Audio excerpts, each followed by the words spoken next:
இதில் என்ன தெரியுமா, ஆவியான தங்கிறதுக்கு ஒரு சரீரம் வேணும்னு சொல்லி கர்த்தர் சொல்கிறார். ஆவியான தங்கிறதுக்கு உங்க சரீரம் மாதிரி தேவாலயம் இருக்கணும்னு சொல்றார். நீங்க உங்க சரீரம் உங்களுக்கு என்னவா இருக்கிறது? ஆவியான தங்கக்கூடிய ஒரு தேவாலயமா இருக்கிறது. நீங்க அந்த சரீரத்தை அசுசிப்படுத்தக்கூடாது.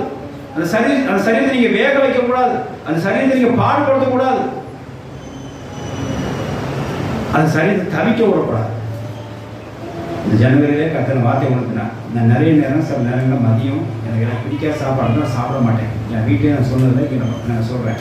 எனக்கு பிடிக்காத சாப்பாடு தான் சாப்பிட மாட்டேன். பட்னியாக தான் வீட்டில் கிடப்பேன். தண்ணியை குடிச்சு ஜூஸை குடிச்சிட்டு தான் கிடப்பேன். இன்னும் நான் செஞ்சுட்டு இருக்கேன் அந்த காரியத்தை. இது கர்த்தர் பார்வையில் அருவப்புன்னு சொல்லி கர்த்தர்னு சொன்னான். எப்பவுமே முதல் செய்தி எனக்கு தான். அப்படி தான் உங்களுக்கு 2% சோத்திரம் விட்டாத வருஷத்துக்கு நீ சரீரத்தை ஒழுங்காக பார்க்க மாட்டேங்கிறேன். நான் குடியிருக்கிற ஆலயமாகவும் சொல்லி பசுத்தாவின்னு சொன்னேன். அசாலை தூக்கி பட்னியை போடுறேன். அது கொதிக்கும். அது கொதிச்சா புண்ணாகும். என்ன ஆகும் என்று சொல்லி கர்த்தர் நான் உணர்த்தினார்.